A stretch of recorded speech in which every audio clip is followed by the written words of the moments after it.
బంగారం బ్యాంకులు ఇతర ప్రైవేటు సంస్థల్లో ఉన్న విడిపించి కొనబడును. కొమ్మూరి గోల్డ్ ఆంధ్ర మరియు తెలంగాణ. అందరికీ నమస్కారం. నేను మీ ఆయుర్వేద డాక్టర్ చిట్టిపొట్ల మధుసూదన శర్మని. మనం ఈ వీడియోలో మోషన్ ఫ్రీగా అవ్వాలంటే ఎలాంటి క్షేమదాయకమైనటువంటి ఔషధాన్ని వాడుకోవాలి అనేటువంటి అంశాన్ని గురించి తెలుసుకోబోతున్నాం. ఈ రోజుల్లో మనం ఒక 100 మందిని గమనించినట్లయితే 100 మందిలో దాదాపు 90% మందికి ఉండేటువంటి అత్యంత సర్వసాధారణటువంటి సమస్య మోషన్ ఫ్రీగా కాకపోవడం అనేటువంటి సమస్య. ఈ యొక్క సమస్యకి కారణాలు 1,00,000. ఈ యొక్క సమస్య గురించి మనం చెప్పుకోవాలంటే నాకు కొన్ని విషయాలు గుర్తు వస్తున్నాయి. మన పెద్దలు మోషన్ ఫ్రీగా వస్తే మోక్షం వచ్చినంత ఆనందం అని చెప్పేసి చెప్తూ ఉంటారు అనమాట. అంటే అంత ఆనందంగా ఉంటుంది అనమాట. ఎప్పుడైతే మోషన్ ఫ్రీగా అయిపోతుందో మోక్షం వచ్చినంత ఆనందం అవుతుంటుంది. అదేవిధంగా మలబద్ధకం సమస్త రోగవర్ధకం అంటుంది ఆయుర్వేద వైద్య విధానం. అంటే ఈ మలబద్ధక సమస్య, మోషన్ ఫ్రీగా కాకపోవడం అనేటువంటి సమస్యనే అనేక రోగాలు కారణభూతం అవుతుందని కూడా మన ఆయుర్వేద వైద్య విధానంలో మన మహర్షులు చెప్పడం జరిగింది. అంతేకాకుండా ఆధునికంగా కూడా ఒక నానుడు ఉంది, when there is no motion there is commotion అంటారు అనమాట. అంటే ఎప్పుడైతే మోషన్ సరిగ్గా రాదో లేకపోతే మోషన్ కాదో అప్పుడు మనసు అల్లకల్లోలితమై అయిపోయేటువంటి పరిస్థితి ఏర్పడుతుంది అనమాట. అంటే గందరగోళంగా తయారవుతుంది. ఎప్పుడైతే మనసు అల్లకల్లోలమై గందరగోళం అవుతుందో మనం చేసేటువంటి దైనందిన కార్యక్రమాలు కూడా ఆటంకాలు, అవరోధాలు ఏర్పడతాయి. దీనికి తోడు ఈ యొక్క ప్రభావము మన దేహం మీద కూడా పడుతుంది. అంటే జీర్ణాశయానికి సంబంధించినటువంటి సమస్యలు రావచ్చు, అదేవిధంగా ఒబెసిటీ రావచ్చు, బీపీ రావచ్చు, షుగర్ రావచ్చు, అట్లే హార్మోన్ల అస్తవ్యస్తత రావచ్చు, ఇలాంటి అనేక కీళ్ళనొప్పులు రావచ్చు. ఇలా అనేక రకాలైనటువంటి సమస్యలు కూడా మోషన్ ఫ్రీగా కాకపోవడం వల్ల కూడా కలిగేటువంటి పరిస్థితి ఏర్పడుతూ ఉంటుంది. ఏది ఏమైనప్పటికీ మోషన్ ఫ్రీగా అయ్యేందుకు మనం చక్కటి ఔషధాన్ని వాడుకొని కొన్ని జాగ్రత్తలు తీసుకోవడం వల్ల మరి మోషన్ ఫ్రీగా అవ్వడమే కాకుండా భవిష్యత్తులో ఇతర ఇబ్బందులు కూడా రాకుండా ఉంటాయి. ఉన్నటువంటి వ్యాధులు కూడా త్వరగా తగ్గిపోయేటువంటి అవకాశం ఉంటుంది. ఈ మోషన్ ఫ్రీగా అయ్యేందుకు ఔషధాన్ని ఎలా తయారు చేసుకోవాలంటే కరక్కాయ చూర్ణము, సునామికి చూర్ణము, సైంధవ లవణ చూర్ణం బాగా నిదానంగా రాసుకోండి. కరక్కాయ చూర్ణము, కరక్కాయ పెచ్చుల యొక్క చూర్ణం మనకు మార్కెట్లో దొరుకుతుంది అనమాట. అట్లే సునాముఖి సెన్నా పౌడర్, ఇది కూడా మనకి మార్కెట్లో దొరుకుతుంది. లేదంటే ఈ సునామికి ఆకులు ఎండినవి మనకు మార్కెట్లో దొరుకుతాయి కాబట్టి అవి తెచ్చుకొని మిక్సీలో వేసేస్తే కూడా చాలా ఫ్రెష్గా ఔషధం తయారవుతుంది. రిజల్ట్స్ కూడా చాలా ఫాస్ట్గా ఉంటాయన్నమాట. కాబట్టి వీలైనంత వరకు మీరు ఆ సునామికి ఆకు తెచ్చుకొని మిక్సీలో వేసుకొని తయారు చేసుకోవడమే మంచిది. అట్లే మూడవది సైంధవలవణం, దీన్ని రాక్ సాల్ట్ అంటారు అనమాట. రాక్ సాల్ట్ అంటారు ఈ యొక్క సైంధవలవణం పొడి. ఈ 3 పదార్థాలు ఒక్కొక్కటి 20 గ్రాముల చొప్పున తీసుకోవాలన్నమాట. కరక్కాయ పొడి, కరక్కాయ పెచ్చుల యొక్క పొడి 20 గ్రాములు, సునాముఖి ఆకు పొడి 20 గ్రాములు, సైంధవ లవణం పొడి 20 గ్రాములు. మొత్తం బాగా కలపడం వల్ల 60 గ్రాముల ఔషధం రెడీ అయిపోయింది. ఈ 60 గ్రాముల ఔషధాన్ని ఒక గాజు సీసాలో నిల్వ ఉంచుకొని రోజు రాత్రి పడుకునేటప్పుడు 100 మిల్లీలీటర్ల గోరువెచ్చని నీళ్లలో ఒక 2 గ్రామ్స్ అంటే 1/2 టీ స్పూన్ కంటే కొద్దిగా తక్కువనే వాడుకున్నా సరిపోతుంది అనమాట. ఒక 2 గ్రాములు అందులో కలిపేసేసి రాత్రిపూట పడుకునేటప్పుడు సేవించాలి. ఇంతే. ఈ విధంగా సేవించడం వల్ల ఉదయము ప్రేవుల్లో చలనం మొదలై మనం నిద్రలేపేటువంటి పరిస్థితి క్రమక్రమంగా కలుగుతుంది అనమాట. అంటే చాలా త్వరగా పనిచేసేటువంటి పరిస్థితి కూడా ఏర్పడుతుంది. ఈ పద్ధతిలో ఈ యొక్క ఔషధాన్ని క్రమం తప్పకుండా వాడుకోవడం వల్ల చాలా శీఘ్రమైనటువంటి సమర్థవంతమైనటువంటి ఫలితాలు చాలా త్వరగా కలుగుతాయి.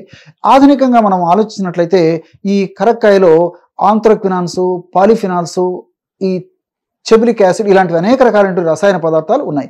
ఇవన్నీ కూడా ఈ ప్రేవుల్లో చక్కటి ఎంజైమ్లను ఉత్పత్తి చేయడమే కాకుండా ప్రేవుల్లో ఆహారం పులవకుండా త్వరగా జీర్ణమయ్యేందుకు ఉపయోగపడమే కాకుండా ప్రేవుల కదలికలను బాగా పెంచేందుకు, అదేవిధంగా మలాన్ని త్వరగా బయటికి విసర్జింపజేసేందుకు ఉపయోగపడేటట్టు కూడా ఇందులో నేను చెప్పినటువంటి రసాయన పదార్థాలన్నీ కూడా ఉపయోగపడతాయి.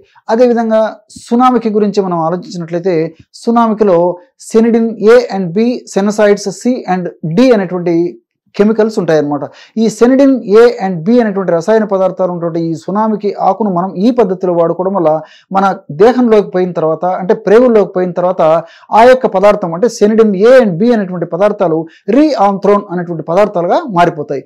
ఎప్పుడైతే రీఆంథ్రోన్ అనేటువంటి పదార్థంగా మారిపోయిందో దాని గుణం ఏంటంటే ప్రేవుల్లో అంటే మలం ఉన్నప్పుడు మలం నుంచి నీటిని ప్రేవులు పీల్చుకోకుండా ఈ రీ ఆందోళన ఉపయోగపడుతుంది.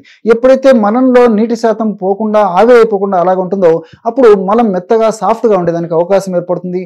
ముక్కకుండా ఫ్రీగా వచ్చేందుకు కూడా అవకాశం ఏర్పడుతుంది. అంతేకాకుండా సెనసైడ్స్ సి అండ్ డి అనేటువంటి రసాయన పదార్థాల గుణం ఏంటంటే ఈ యొక్క రసాయన పదార్థాలు ప్రేవుల్లో జిగురు పదార్థాన్ని ఎక్కువగా ఉత్పత్తి చేస్తాయి. ఎప్పుడైతే జిగురు పదార్థాన్ని ఎక్కువగా ఉత్పత్తి చేస్తాయో అప్పుడు మనకు ప్రేవుల్లో తయారైనటువంటి మలం కూడా ప్రేగులకు అంటుకోకుండా ఉండడమే కాకుండా ఆ జిగురు కూడా ఇందులో కలుస్తుంది. కాబట్టి మోషన్ చాలా స్మూత్గా మెత్తగా ఉండేసేసి ముక్కకుండా జస్ట్ మనకు ఆ యొక్క సెన్సేషన్ వచ్చినప్పుడు ఆ మోషన్ ఆ బహిర్గత ప్రాంతానికి వెళ్ళినప్పుడు ఆ కూర్చున్న వెంటనే చాలా సాఫీగా మోషన్ అయ్యేటువంటి పరిస్థితి ఏర్పడుతుంది. అంతేకాకుండా లోపల పదార్థం కూడా మిగిలిపోకుండా అంతా బయటకు వచ్చేదానికి కూడా ఈ యొక్క పదార్థాలు ఉపయోగపడతాయి. సైంధవ లవణం, ఈ యొక్క సైంధవ లవణం కూడా ఉన్నటువంటి అనేక రకాలైనటువంటి రసాయన పదార్థాలు పోషకాంశాలు కూడా ప్రత్యక్షంగా పరోక్షంగా ఈ మోషన్ ఫ్రీగా ఎందుకు ఉపయోగపడతాయి. ఈ యొక్క పదార్థాల యొక్క పనితనాన్ని కూడా మరింత శక్తివంతంగా ఉంచేందుకు కూడా ఈ యొక్క సైంధవంలో ఉన్నటువంటి రసాయన పదార్థాలు ఉపయోగపడతాయి. అంటే ఈ కరక్కాయలో ఉన్నటువంటి రసాయన పదార్థాలు, సునామికలో ఉన్నటువంటి రసాయన పదార్థాలు మరింత త్వరగా పనిచేసేందుకు, అదేవిధంగా ఈ ప్రేవుల కదలికలు కూడా బాగా ఉండేందుకు, పోషకాంశాలు కూడా సజావుగా మన బాడీ శోషింపజేసేందుకు కూడా ఈ యొక్క సైంధవ లవణంలో ఉన్నటువంటి రసాయన పదార్థాలు ఉపయోగపడతాయి. మరి ఈ 3 పదార్థాలు కలిపి మనం ఈ పద్ధతిలో ఔషధాన్ని తయారు చేసుకుని వాడుకోవడం వల్ల ఫలితాలు మరింత శీఘ్రంగా, శక్తివంతంగా, ఆశాజనకంగా ఉండేటువంటి పరిస్థితి ఏర్పడుతుంది. ఈ యొక్క ఔషధాన్ని కొన్నాళ్ల పాటు వాడేసేసి ఆపేసినప్పటికీ ఈ యొక్క ఔషధాల ప్రభావము మన దేహంలో ఉండడం చేత ఆ ప్రభావం చేత కాల విరేచనం ఆరోగ్యకరణం శ్రేష్టం అనేటువంటి మన మహర్షులు చెప్పినటువంటి పద్ధతిలో కాల విరేచనం అంటే టయానికి విరేచనం కావడం మొదలయ్యేటువంటి పరిస్థితి ఏర్పడుతుంది. మరి ఏది ఏమైనప్పటికీ మరి ఇలాంటి ఔషధాన్ని కొన్నాళ్ల పాటు వాడి ఆహారపరమైనటువంటి జాగ్రత్తలు కూడా తీసుకోవడం వల్ల మరలా ఈ సమస్య రాకుండా ఉంటుంది. అంటే ఆహారంలో ఫైబర్ అంటే పీచు ఎక్కువగా ఉన్నటువంటి పదార్థాలు బాగా తీసుకోవాలి. అంటే ఆకుకూరలు, కూరగాయలు, పళ్ళు, డ్రై నట్స్, డ్రై ఫ్రూట్స్ ఇలాంటివన్నీ బాగా తీసుకోవాలి. అంతేకాకుండా ఈ ద్రవ రూపమైన ఆహారాన్ని బాగా తీసుకుంటుండాలి. ముఖ్యంగా నీళ్లు కూడా ఆ యొక్క సీజన్ను బట్టి, వ్యక్తిని బట్టి, అదేవిధంగా వ్యాధి యొక్క అవస్థను బట్టి, ఇతర అనుబంధ లక్షణాలను బట్టి రోజు 3 నుంచి 4 లేదా 5 లీటర్ల వరకు నీళ్లు తాగేటువంటి అలవాటు చేసుకోవాలి. టయానికి ఆహారం తీసుకోవాలి. Junk food, fast food, bakery foods ఇలాంటివన్నీ కూడా ఆపేయడం మంచిది. టయానికి విశ్రాంతి తీసుకుంటుండాలి. రాత్రిపూట పెందలాడే ఆహారం తీసుకోవాలి. వీటన్నిటికి తోడు రోజు ఏదో ఒక చిన్న వ్యాయామం చేయడం కూడా అలవాటు చేసుకోవాలి. ఇలాంటి చిన్న జాగ్రత్తలు తీసుకుంటూ ఈ యొక్క ఔషధాన్ని కొన్నాళ్ల పాటు వాడినప్పటికీ మనం తీసుకునేటువంటి జాగ్రత్తల ప్రభావం చేత కూడా మోషన్ ఫ్రీగా అయ్యేటువంటి పరిస్థితి ఏర్పడి భవిష్యత్తులో ఇతర ఎలాంటి ఇబ్బందులు లేకుండా కూడా ఉంటాయి. చూశారు కదా ఎటువంటి సులువైనటువంటి ఔషధ యోగాన్ని మోషన్ ఫ్రీగా ఎందుకు మీరు ఈ వీడియోలో తెలుసుకున్నారో. మరొక వీడియోలో మరొక అంశంతో మళ్ళీ కలుద్దాం. అంతవరకు నమస్కారం. మీ చిట్టిబొట్ల.